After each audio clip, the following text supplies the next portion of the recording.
yo Raila ne olon jogene nikech en gi lweny mar AUC ma Ruto ko supporte to mano lwenje no en lweny ma is futile. But the truth is Raila Amolo Odinga kumochope is a symbol of national unity, just like the president is.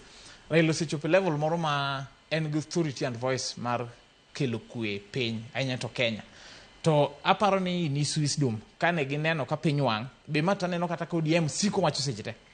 ni gin nok gidhi sirikal ni mondo giyud bere sirikal, gin ne gidhi sirikal mondo gikony sirikal bed stable nikech wan gi Kenya achiel masama Kenya ne odhi wang' to onge Kenya machielo. So in this wisdom aparo ni emano miyo sumo kata mana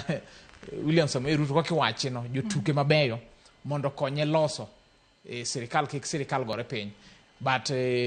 gigo machando jo piny sani ma wawuegi machalo chumi matek, machalo projects ma ji neno kata ka sirikal initiate a lot of transparency onge igi, ineno kata kaka wacha dani cha pod chendo ma kata do nego be ni ngade bura wache pesa mane obedo set aside ni do tigo wache adani ke track over 95 billion to koto chungoge nikech gima ko chungo ni gima duong' maneno ka LSK oterogi na edoho en ni transparency onge motegno. And jopinyo kokone ni tang'o ma gini dhi konyo gi go, tang'o momiyo en mana ma. Koro transparency no and issues of public participation neno ka LSK otero wach ni court. Kendo neno ka court mana judiciary ka kiwinjo wacho no en top organ maka weche chando piny to gine manyaka gi ng'adi bura tineno adier kata ma gichungo. Koro magi weche ma chando Kenya ni ang'o momiyo sirikal donjo kata many deals ma hinyogi. Sani deal ma chando ji en mar wacho hospital ni neno kata ka association mar rural hospitals and urban hospitals wacho ni gini bedo rolled out to efficiency ne osedhi mana tamalo 42 tieni over 60 almost 68% 58% pod oko dhi maber nikech edwa kete aneno ka kirne temo wacho ni gidwa digitalize ma data te gichoko but ineno ka mago challenges ma jopiny wake. Koro gisani tana feel ni ker onego wugo kumotegno eno ta executive wing ne o deliver on promises mane ochiwo ne jo Kenya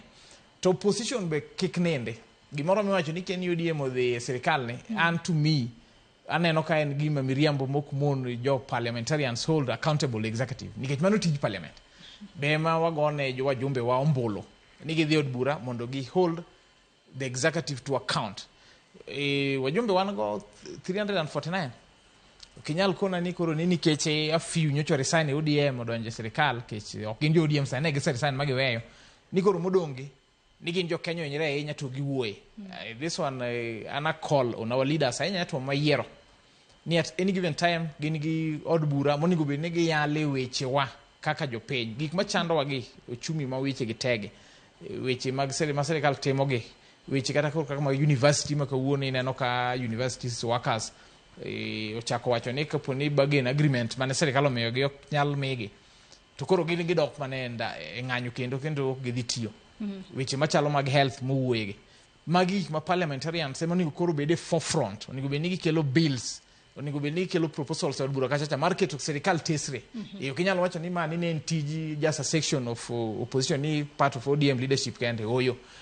piny sani chal ka osebedo stable wajumbe koro kaw tijgi oti ka ng'adi matin ben nikech wang'eyo ni weche gi mag thicho Gachagua ya apisi nochako e kinde ma wanyalo wacho kata ni weche mag adani nomako mach ahinya kata kamano nyaka sani wanyalo neno ni focus mar jo Kenya seche moko o shift kowuok e weche mag adani weche mag shift kaachiel kod SHA ma nyaka sani koro pod ithago jo piny jo Kenya oketo mana wang'gi mar mondo mi gine ni buch Gachagua ni ibiro bed kitieke karang'o to kindiki biro bedo kacha makarang'o. Nyalo bedo ni manen mana tactic ma seche moko na itiyo godo mar mondo mi ogola focus mar jo Kenya gik mahinyo jo piny ahinya nikech kata